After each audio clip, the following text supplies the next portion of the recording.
bukan kami mengajar, tapi kita mau bagi ilmu, pengalaman untuk adik-adik yang akan memasuki bahtera rumah tangga seperti apa. Dan kami akan ceritakan apa yang kami alami, karena kami ini sudah oma-oma, lagi menunggu cucu ya. Jadi saya anak 3, 2 laki-laki 1 perempuan. Laki-laki sudah dua-duanya sudah punya istri, yang ceweknya masih kuliah. Jadi nanti juga akan mengalami seperti apa yang Bapak Ibu alami ya. Mungkin itu Bapak, saya lanjut dengan materi.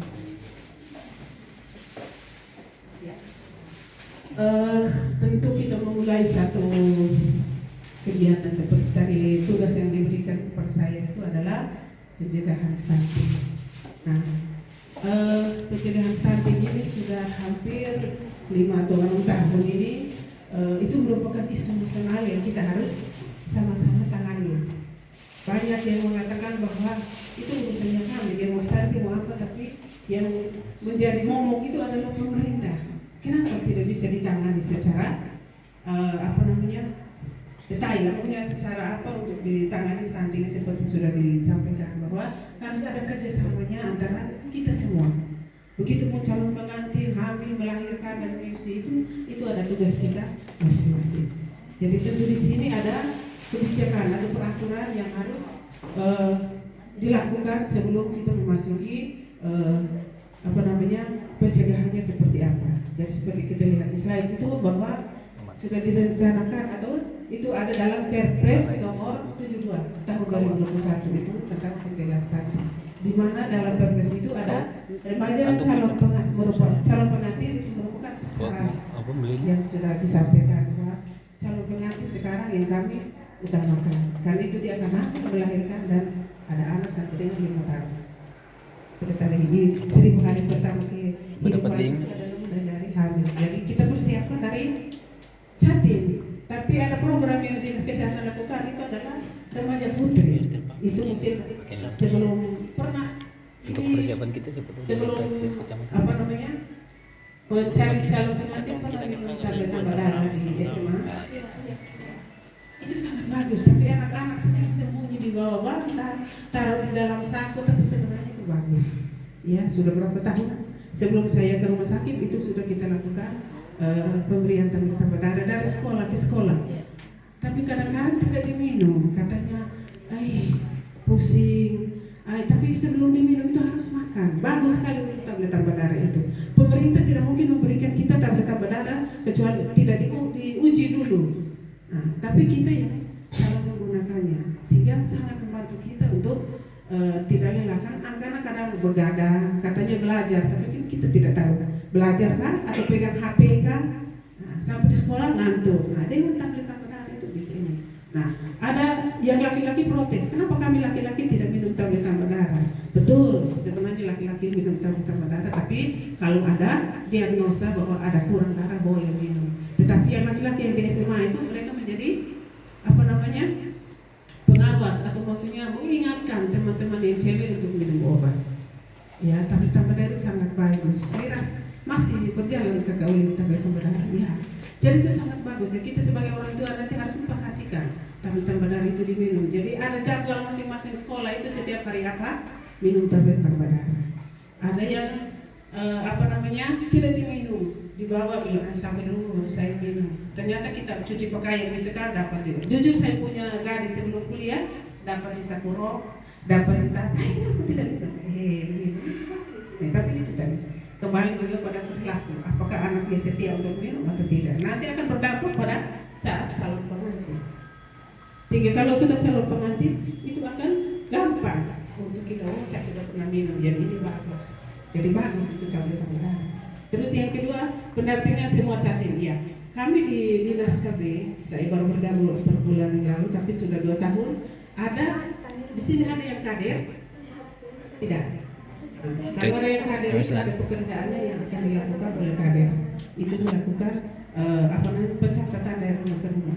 Jadi nanti kalau Bapak Ibu besok lusa didatangi oleh para kader, jangan beranggapan bahwa mereka datang apa lagi. Itu mereka akan melakukan pencatatan. Ya, untuk tahu Jatim yang ada di Komodo atau atau ada di desa ABC ada berapa orang, karena itu ada datanya yang harus kita kirimkan untuk bisa kita dapat perhatian, mungkin kurang darah atau karena kurang apa bisa kita mendapat informasi di situ. Jadi ada teman-teman kami satu desa itu 3 orang, ada bidan, ada kader PKK.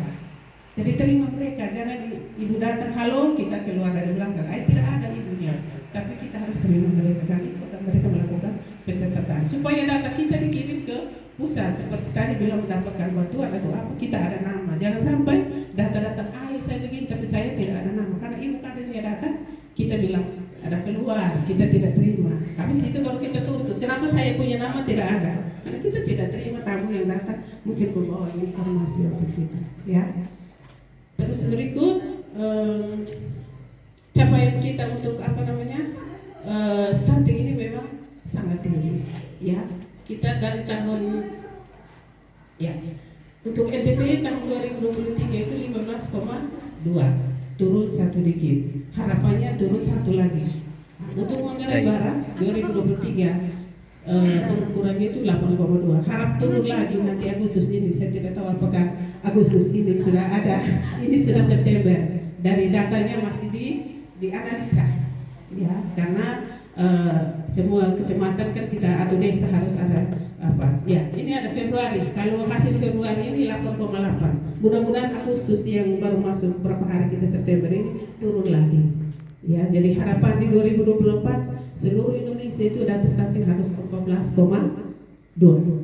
Jadi kita Manggarai Barat sudah turun. Harapannya supaya Agustus ini turun terus, jangan naik. Jadi bantuan dari para calon pengantin itu sangat berharga. Apalagi kalau ada posyandu, misalkan tetangga ada anak, ada bayi, suruh mereka ke posyandu. Ya, nah kebiasaan kita petugas yang datang ke posyandu kasihan, dia harus pikul itu alat timbang yang begitu berat, tapi kita merasa bahwa biasa-biasa saja. Itu tugasnya mereka, tidak. Sebenarnya kita harus bawa anak ke posyandu. Betul, kami punya tugas, tapi kalau kami dari rumah ke rumah 1 bulan itu tidak selesai 1 desa. Kan alatnya begitu besar, berat, dia harus bawa simpan di mana untuk ukur dan tidak valid kalau dia bawa alat itu. Tapi kalau ada posyandu, kalau suruh ke puskesmas, kita ikuti jadwal kita. Ya, jadi itu strategi pencegahan stunting dari hulu merupakan upaya preventif untuk memastikan setiap calon pengantin berada dalam kondisi ideal untuk menikah dan hamil. Sudah dijelaskan panjang lebar bagaimana idealnya dan hamil apa yang kita buat. Saya rasa Bapak Ibu sudah dengar, ya.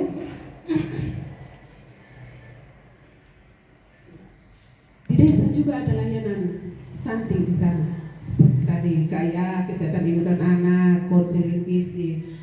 Yang tadi sampaikan bahwa ada kelas ibu hamil, harap teman-teman ikut. Jangan saya terikut. Kelas ibu hamil juga ajak pasangan. Kadang-kadang pasangan itu yang susah diatur. Ya, pasangan itu hanya untuk ibu hamil saja. Padahal ada informasi-informasi yang ada menjadi tugas Bapak. Sekali-sekali lah.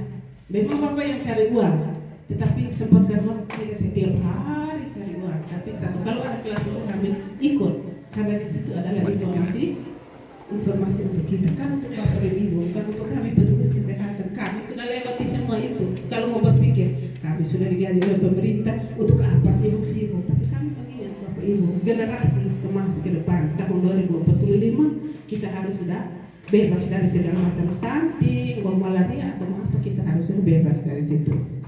Ya, air bersih juga sangat bagus. Saya rasa sekarang air bersih di Labuan Bajo ini sudah lancar. Contohnya ya untuk ini sudah bagus. Atau masih ada yang air bersih masih kurang?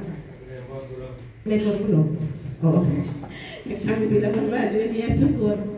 Kalau di jalurnya saya 1 minggu jalan 4 kali.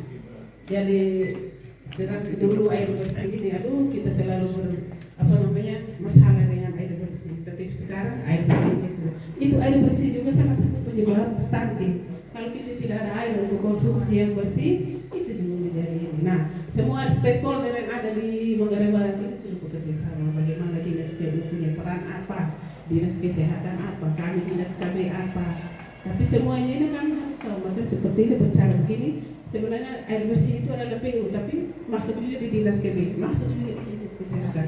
Karena menyampaikan informasi ini, semua itu kita harus sampaikan. Jangan hanya menjadi saya punya, saya omong KB terus, tetapi dinas lain juga kita harus menyampaikan informasi itu.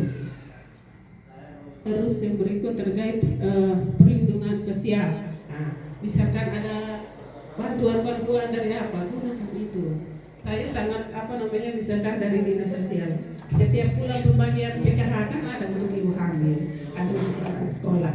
Tidak bawa kembali uang itu, tapi langsung belanja di situ habis uangnya. Padahal ada tabungan untuk melahirkan, siap melahirkan apa. Nanti saat melahirkan untuk ke fasilitas kesehatan tidak ada sudah dana untuk membawa ibu hamil. Artinya terlambat sudah mengambil keputusan yang sudah dijelaskan tadi. Jadi persiapan hamil itu jangan menganggap bahwa hamil itu biasa-biasa saja, tapi itu harus menganggap itu satu resiko. Ya, jadi kita hamil itu harus berencana. Seperti tadi Kak Oli bilang, KB sekarang berencana itu keren. Kalau dulu KB itu slogannya menjarang KB itu 2 anak cukup. Sekarang tidak. Boleh lebih dari 2 tapi harus berencana. Ya, jadi harus berencana. Rencananya maksudnya apa? Sebelum hamil sudah rencanakan kita nanti anak berapa, 2 kah, 3 kah, pikirkan masa depannya mereka. Ya. Terus remaja sudah.